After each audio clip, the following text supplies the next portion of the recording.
Hari ini saya sebagai koordinator loyalis Partai Golkar telah memberikan dukungan surat resmi pada Ketua Mahkamah Konstitusi yang insya Allah beliau akan membaca putusan pada hari Senin terkait dengan batasan umur Capres dan Cawapres di bawah paling rendah 35 tahun. Insya Allah kami yakin, kami percaya keputusan Ketua MK meloloskan Capres dan Cawapres 2024 untuk tokoh muda, anak muda sebagai sejarah bagi bangsa Indonesia.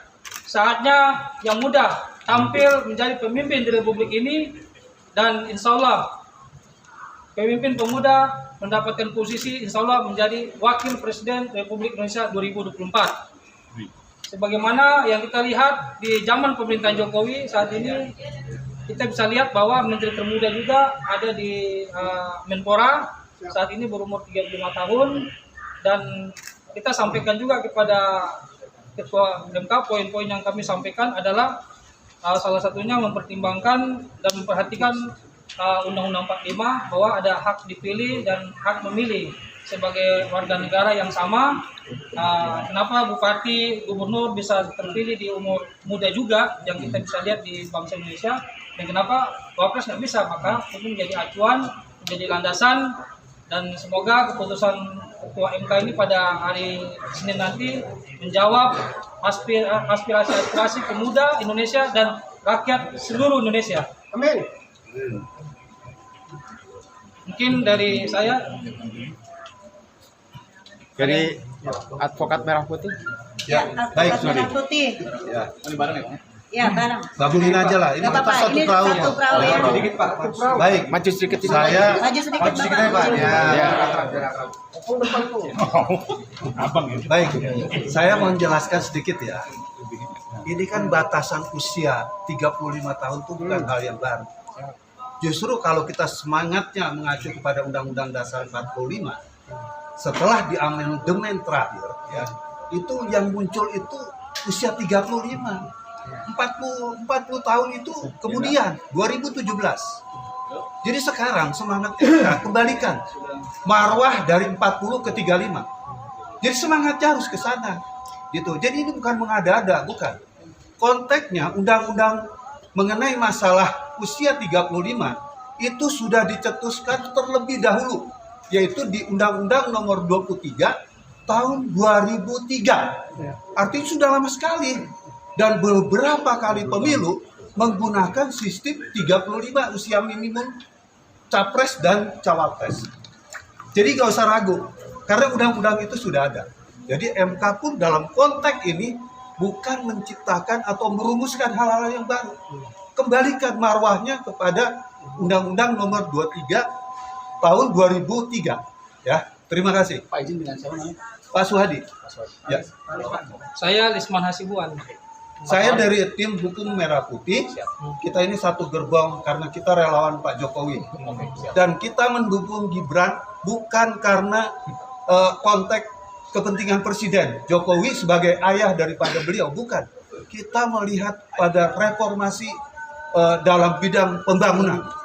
Karena kita harus mempercayai ke depan itu Indonesia harus dipimpin oleh anak-anak muda. Ya, kita capek dengan orang-orang yang selama ini membohongin kita. Capek, betul-betul capek. Pak, bagaimana Kita cuma dikasih gula-gula pada saat pemilu. Setelah itu kita dilempar, diacuhkan, nggak didengerin dan lain sebagainya. Itu jangan sampai terjadi lagi. Ayo 2024 sampai 2029 ini mencapai negara emas itu bisa tercapai. Ya, oke. Pak, mohon izin, bagaimana dengan tanggapan para pakar yang bilang bahwa ini harusnya di DPR yang memerintah dalam open legal policy?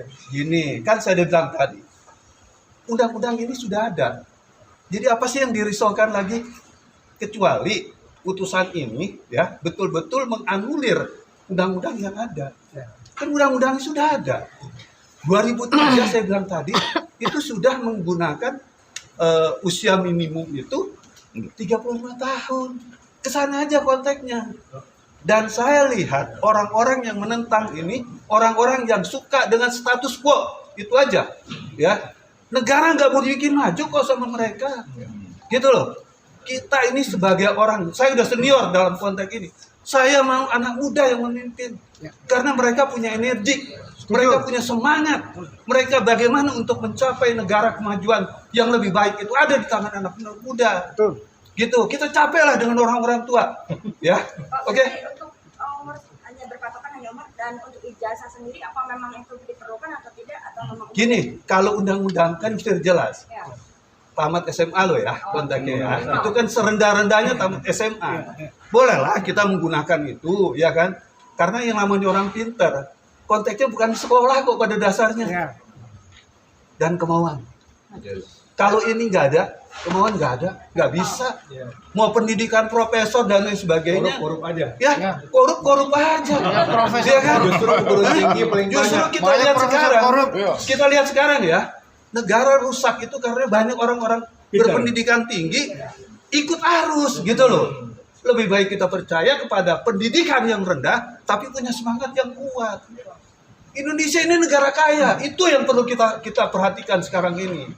Makanya saya minta kepada seluruh bangsa Indonesia dukung keputusan MK ini untuk bagaimana anak muda menjadi bagian terdepan dalam pembangunan. Terima kasih. Artinya Pak, secara hukum ini bertentangan dengan undang-undang apa nih Pak? Yang Sebetulnya ya kalau kita melihat Undang-Undang Dasar 45 yang asli ya, itu kan tidak ada mengatur masalah batas usia. Ya kan?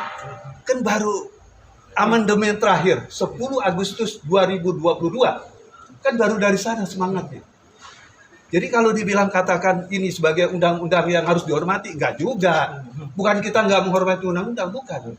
Ya, kalau saya lihat kan semangatnya 35, ya udah itu aja yang dipakai. Ya, Ini saya lihat kan ini ada undang-undang nih. Ada undang-undang dasar nih ya, undang-undang dasar nih. Ini. pasal berapa Pak? Pasal berapa Pak? Bacain. Saya bacakan ya. Ini pasal 27 ayat 1 Undang-Undang Dasar 45 yang berbunyi segala warga negara bersamaan kedudukannya di dalam hukum dan pemerintah dan wajib menjunjung hukum dan pemerintahan itu dengan tidak ada kecualinya. Kedua, pasal 28 ayat D ayat 3 Undang-Undang Dasar 1945, pasal ini juga memuat aturan kesamaan hak warga dalam pemerintahan. Setelah itu dalam Undang-Undang tentang HAM turut diatur semua warga negara berhak dipilih dan memilih dalam pemilu. Jadi apa lagi salahnya? ya. Iya kan? Wajar dong, kembali ke Undang-Undang 45, kita kasih kesempatan untuk anak muda memimpin Republik Indonesia. Ya kan? Insya Allah 2024 ada anak muda menjadi wakil presiden Republik Indonesia. Amin. Amin. Amin. Amin. Dengan